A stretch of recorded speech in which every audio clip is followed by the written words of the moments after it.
And now, the show you've been waiting for. From Channels TV's global headquarters, it's The Other News. And here's your host, Okey. Yep. Hello and welcome to another episode of The Other News. The Other News is what happens when news is high on fresh farming. It gets sweeter. All right, we have a fun-packed show for you tonight. My guest in the studio today is the SDP candidate for Mushi 2 Federal Constituency in the House of Representatives. Ladies and gentlemen, Dapo, Kasunmu in the building. Please make some noise. And in case you were wondering, also on the show, we'll be seeing our correspondents, D Humorous and Binta in their full elements. All that and more. But first, as always, is the other news headlines. IGP Ibrahim Idris has passed on the mantle of Inspector General of Police to Abubakar Adamu. IGP Idris will be remembered for serving our dear country, but he will also be remembered for a lot of things. And this he moved here, I didn't know, he didn't even spend a day, he went to Nasarawa. It's only now I'm knowing that. Please hold it, I beg you. Maybe by the time the robber finish, the season now But most of all, for this. Apprehensive transmission in the transmission. Well, sir, I hope you have an easy and enjoyable transmission into retirement. The Armed Forces Remembrance Day is a day to celebrate the gallant soldiers who have fallen so that Nigeria can keep standing. It is a day where our finger-pointing politicians have to keep a united front. But it still managed to produce this photo between our leaders. See Professor Shibanjo Shah? He just did look Saraki like, remember this Remembrance Day. We'll soon deal with you. And Saraki is like, we're going to see. Anyway, Director General of the National Task Force on Small Arms, Light and Chemical Weapons, Dr. Emmanuel Okereke, has said that some politicians have been stockpiling ammunition ahead of the general election. So some of these politicians want to take us back to pre-democratic times. I mean, they said 10-year challenge, but these ones want to take us 30 years back into the military regime. We just the look now. A Nigerian doctor has revealed that children are not immune to hypertension. I believe that one, yes, especially Nigerian children. Yes? When a mother will shout, hey, Chidi okay, how many times did I call you? Why would children not have hypertension? In other news, the highest judge of the highest court in the land is at the center of confusion some people will call high-profile higi-haga. Code of Conduct Bureau filed 6 counts criminal charges against the Chief Justice of Nigeria, Justice Walter Onnoghen. Now this kind of story where they give headache and turn belly. You see, the timing of how they time this matter, let some orgas warning other orgas to take their time. Now their target is to destroy the judiciary, the last hope of the common man. Meanwhile, others looked at the timing like fruit and said, this timing, it is very ripe. Now, lawyers are confused about who can try the CJN and how he can be tried. Now, if the Court of Appeal has said clearly that the first step to take if we are dissatisfied with the conduct of a judicial officer is to report him to the NJC. And you know there's nothing lawyers like more than trying each other.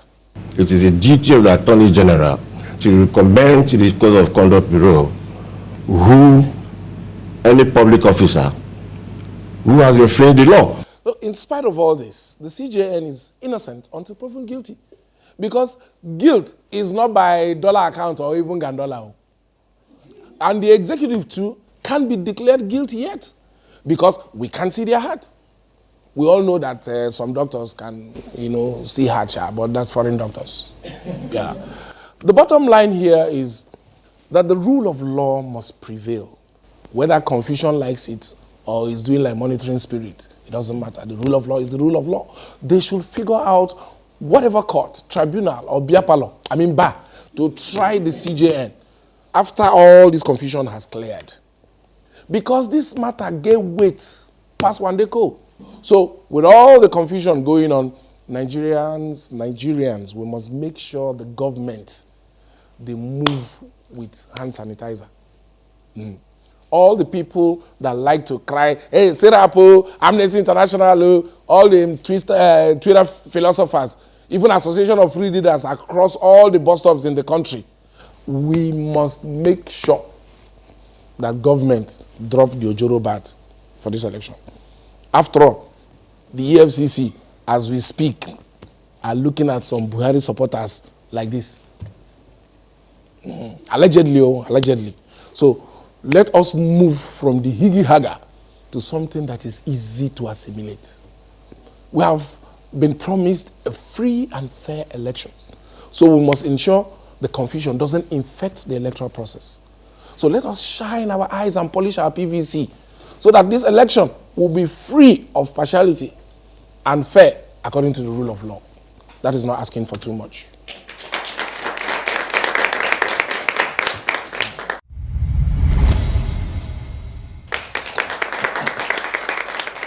Yeah, he runs a successful business and he's currently running as the SDP candidate for Federal House of Representatives, Mushi 2 constituency. Ladies and gentlemen, join me as I welcome the one and only Dapo Kasunmu. Dapo, you're welcome. Yeah. You're welcome. You're a member of the SDP, and we know what is happening in the SDP. So are you team Jerry Ghana or are you team Donald Duke?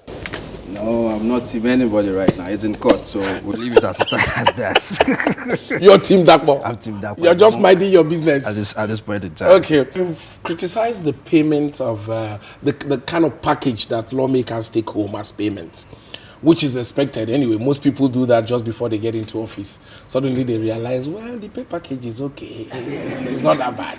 All right. In view of the wage tug of war, the minimum wage tug of war, what do you think is payment package that is good for workers? If you were to suggest. The 30,000, it's, as we all know, cannot take any worker home. So it shouldn't be, it's a no-brainer for them to agree on the 30,000. We have so much waste in this country. The public servants, they waste so much resources, and so much resources that even embezzled that it's unconscionable to say that we can't afford to pay 30,000. The argument that if you increase it, there's going to be inflation is untenable. You know, so at least as a first step, we should start with the 30,000 and it should be graduated upwards. It's overdue. Even according to the law, it's supposed to be every 3 years. They've not done it since. Because, you know, sometimes it's troubling. Why is it so difficult for us to pay that minimum wage? Why do you think it's so difficult? The issue is the waste in the system. Yeah. Because it's going to balloon the recurrent expedition of the government, so if you increase it, right? But if you reduce the waste, the leakages in the government, and the security vote, or inflated security votes. If you scrap it, you have enough funds to plow back to pay these people. You know. Okay. As part of your campaign promise, you said you are going to give out 1 million naira for to support tech startups, and we're wondering is that the problem of the people in Mushi? Is that the area where they urgently need assistance?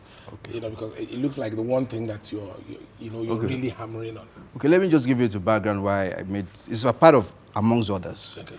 The major issue there is youth unemployment. Yeah. It's not peculiar to Mushi. It's a national issue right now. And the issue now is that we're not even preparing these youths for jobs of the future. So what I've said to the people who have been consulted is this. These monies that these guys, we don't even have an idea. Thanks to Uber Sani, we have an idea of what the senators are getting. But for the House of Rep, it's still murky. We're not even sure. So what I'm telling them is that complete transparency. That 70% of whatever comes to me, we're going to plow it back into a trust fund. Okay. Properly managed trust fund. From that trust fund, we want to use part of it to build a vocational center, but part of even the people on the board of the trust fund will be ward leaders. So everybody's aware because it's actually their money. Fantastic. Anyway, I'm sure they are listening to you. And you all are listening. Please don't even go anywhere because shortly, Binta and D Humorous will be unleashing whatever they have for you today. Don't even go anywhere. We'll continue the interview.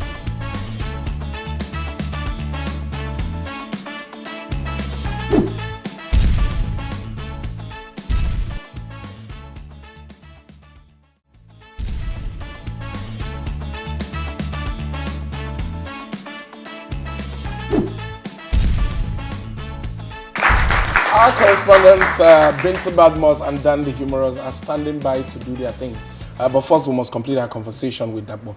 Okay, the Chief Justice of Nigeria, CJN, Okey, is facing corruption. Declaration of declaration of assets. You know, we don't even know what name to call it. The whole thing is confusing. So, do you think it's a plus for the war against corruption, or considering the timing, is too political? Can it be called political witch hunt, or is it part of the fight against corruption? My take on this is that there's nobody above the law. If you have found wanting, you should face the music. But the challenge here is this. The speed in which it was taken, he said it was within 3 days. We have other issues, other cases that's never. I never knew that it could be that fast. Two. You know, it's good for us. There's a process that needs to go, according to the lawyers. I'm not a lawyer. That needs to go before it's taken to the CCB or CCT or whatever it's called. That process wasn't taken. Yes, the argument is that it can't be a judge on his case if you take him to the NJC, because he's the chairman of NJC. You won't probably get justice there. But that is the process. Until that is changed, you follow the process. So that's true. The timing is worrisome. There's an election in less than a month, and the guys that's going to adjudicate issues, you're now taking him to court. It calls for concern. Now, what would have sparked your interest? You were doing your business and doing very well, and you decided, you know what, we need to jump into the political fray and also make impact. Doing very well is relative, though. Okay, you were doing your business and not doing well. All right. So why that decision? What happened? I've always had interest in politics, and we in the private sector will say, no, leave the politician, it's dangerous. So we can't change this country, this society, if there's an apathy. If good men continue to stay away from politics. You can't, because we'll leave it to people that are morally challenged or bankrupt to run a country. If you can't continue that way, if good men doesn't step into the ring, it might be difficult initially, but you need to chip the system, you need to keep trying to change the process. That's why, I put my hat in the ring. I know it's a long shot, it's not a walk in the park, but it's the first step. So now that you're in it, looking at your constituency, what is that one thing? Because, you're not going to be the governor of the state. You're running to represent them. So there are a few things that you can do. Okay. All right? So what is that one thing that, if given the opportunity to fix, that you have seen in Mushi that you would like to fix? Youth unemployment is massive. It's a problem, because it's what leads to criminality there. There's so much criminality, gangsterism going on there. But if you positively engage these youths, I've been engaging them. The major challenge is lack of mentorship. Nobody to direct them on what to do. Because people leave them to roam the streets. A lot of them are dropouts from the secondary school. They don't have vocational centers. They don't have any form of mentorship or what to do. That is the main issue. But with the state government saying they're doing so much in the state, why is that the case? Don't let us go into the state government issue. Let us go into it. Why are we avoiding it? Because, are we afraid of... No. Because if we start, we will not live here. That's why. The APC is part of the problem of youth unemployment. They've empowered their enforcers, who are the Agberos, the motor park guys. But that is also youth empowerment. Wait now. They've empowered thugs. They empowered thugs. So the youth now see them as mentors. So they don't want to go to school. They see it as a pathway to success when the thugs become billionaires. So they are the major cause of this youth restiveness and unemployment in that area and across the states. Because they've empowered these guys over the last 20 years. And they say, why do I need to go to school now? So suddenly you're educated, but a thug is your mentor. Exactly. Dapo, thank you very much for all this revelation. It's been nice talking to you. All right, we are still here. It's the other news. Don't even go anywhere. The show continues. Choices are never easy to make, especially when the options are just too many. Well, thankfully, our special correspondent, Binta, is here to help narrow down some of these options. in a segment we like to call Binta Takes the Temperature. The 2019 elections are around the corner, and everywhere I go, I see campaign posters. Now, what catches my attention about these posters is the appearance of the candidates in them. And it makes me wonder if this whole thing is a fashion parade, because these candidates are dressed in their best attires, armed with a charming pose, and then an alluring smile. So since it's a season of posters, and as one who is not too young to run, I deserve a poster of my own. But wait. Do these candidates actually think by just looking at the posters, we say, yes, that's my guy? Well, what qualities should Nigerians expect of their leaders as they go to the polls on February 16, 2019? I guess it's time to take the temperature and find out what they really want. First, I want an educated leader. A leader with a vision. The person having, the matters of the people at heart. We want a good leader that will represent us well, that will make the future bright for us. A leader that we have a conscience. A good leader should be able to understand his people, one. He should always stand for his people. A good leader must be a businessman. I want someone that looks serious and, that is ready to face Nigeria's business. A leader should be God-fearing. Honesty is the best policy. If anybody is not honest, you cannot entrust anybody's lives into the hands of that person. There must be desire. I want to do this. This is what has been missing. Then you link up with the missing link. You use the missing link and then provide what is necessary. And, flexibility. You should be able to carry a lot of people along with you. Let us, let them see what you are about, what you are bringing to the table for them. Forget about the poster. It's personality. Appearances are notoriously deceptive. These posters, they dirty our environment for me. We are not going for beauty pageants. So why do we need a beautiful or ugly leader? We need a leader that has sense. They all know what we lack.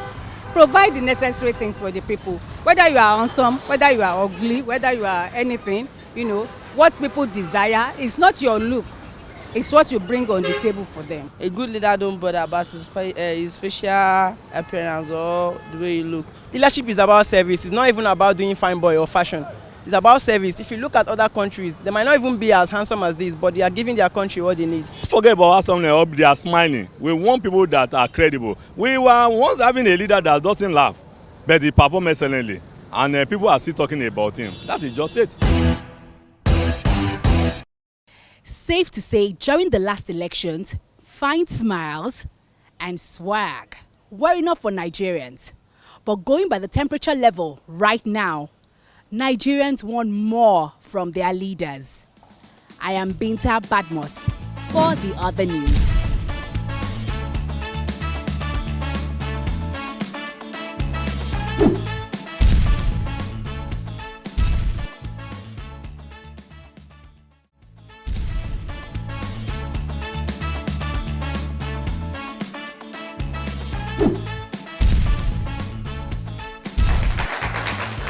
Welcome back. In case you have a form of amnesia, this is still The Other News. Debates necessary, but the way people are avoiding it, you don't reach to ask them. How should debates be done? Are special skills required? These are questions which only our senior correspondent on Debate Matters has the answers to. Dan. Alpha. How are you? Today I'm not on an adumbrative capacity, but on a dedicative level. That's why I had to look like a professor who is not under the shackles of ASU, but who is eating ASU. You understand? So, a lot of debates have been happening, thus far. And we are getting ready for the big one, the Super Bowl of debates, okay? It's coming on the 19th. So we have been observing a few debates that have happened, and we decided on our own to help out these our candidates with a few tips. Number one, listen, I know it's campaign period. You are busy. You're moving from place to place. But please, come straight from your house on that day. So that when moderator asks you, where were you? You will not now be in a position to say, I were in a few places before I weren't where, I wasn't where, I were. You understand what I'm trying to say? Good. Number 2, it is a presidential debate and not secondary school debate. So we don't have time for good day moderators, panel of judges, accurate timekeeper, co-debaters, and viewers at home. Neither is it a shout-out show where you want to say, I want to thank my mommy, I want to thank my daddy, I want to thank... Don't be like this, Maoga. The moderator, first of all, I want to give glory to God. My sincere gratitude also goes to the NEDG. Before he will now make his point, they say, time up. You spent it on greeting. Don't greeting is allowed. Number 3, come with your rich CV to intimidate your contestants, whether it's necessary or not, such as this, my Ogadem. First person that set up what we see today as the Lekki Free Trade Zone. I was the first person that set up the Security Trust Fund. I was the first person that set up the first pension board in this country. I was the first person that brought the payout. My brother, come with your CV. The one they send you, the one where they don't send you. You never can know. Sell everything. Number 4, which is very important, come with a buzzword. A word that people will remember you for. Like Peter Obi was doing China. Owolabi Salis was doing Commonwealth. Because that is an indication of where you should be, just in case you don't win the election. So say hello to your new Chinese ambassador and your new Commonwealth Secretary General, Peter Obi and Owolabi Salis. Maybe Owolabi will go and replace Emeka Onyoko. Like, for example, now, if I'm a candidate now, okay, ask me a question now as a candidate. Let me tell you where I'm supposed to be. Okay, what are you going to do to diversify the economy, say in agriculture? Look, the ruling party has turned the agricultural sector into a strip club. I will make sure that the endlessness of strip club in our petroleum industry should stop. They should not treat our economy like the strip club. You understand? That way now, if I don't win, you know where to find me. You understand? Now, number 5, okay? Some of your co-debaters might begin to say some things that you don't like. Come with your Yimu face. But you know it's national TV, so you won't bring the local Yimu. You do the classy Yimu like Oga Abaje when Samolu was talking anyhow. You see? Now, importantly, number 6, if you are asked a question that you do not know anything about, not big exam be this, open up. If you don't know the answer, open up, like our auntie. Well, we've never been in government before, but the people that are presently and those that were have said a lot about the subsidy. I think you throw a question to us, but I don't think, as I'm standing here today, have much to contribute, but to throw it to Nigerians. Oh, that's so nice. They throw it to you, you throw it back to Nigeria. You are playing football with us. Oh, that's so nice. I know these moderators, they're also a problem. They can behave as if they are too sharp. So, should any moderator try to throw any allegation against you, be like our chairman. Yes, Obasanjo, who said he should substantiate it. And in case these sharp moderators want to now try to substantiate it, ask them, who substantiated this substantiation that you're doing? In fact, who paid the subsidy of the subscription of this substantiation that gave it substance? Even the moderator will shock. Don't lock up. Don't let them catch you anyhow. Number 7, and very importantly, come with your A game. Come with your brilliance. Answer questions that, like Julius Ago will say, we leave them overgasted and flabberwhelmed. That is the higher form of flabbergasted and overwhelmed. That it will take them 3 days to think about what you said, if it makes sense. By that time, debate don't finish. Okay, for example, ask me a question now. Okay, what will your government do to protect us from climate change? Listen, when my government comes into power May 29th, we will make sure that the psychological aspect that has put us in an idiosyncrasy level, we will look into the centrifugal and centripetal forces and make sure they collide on a non-consensual innuendo that has put Nigeria in a stratosphere of geometric incongruency. See, they're even confused. And on that note, we wish the debaters and we, the viewers at home, good luck, success, and a lot of cheese. I just hate to say this, but this brings us to the end of another sweet episode. I told you it will be fun. Well, the fun doesn't have to end. Just follow us at the Other News CTV on Facebook, Twitter, Instagram, and of course YouTube. Hear that amazing live studio audience. Yes. Yeah, well, you see, that could be you. Just call the numbers on your screen. Our people say, fire and gunpowder do not sleep together. See you again, same time, same place next week. My name is Okey. Hasta la vista, baby.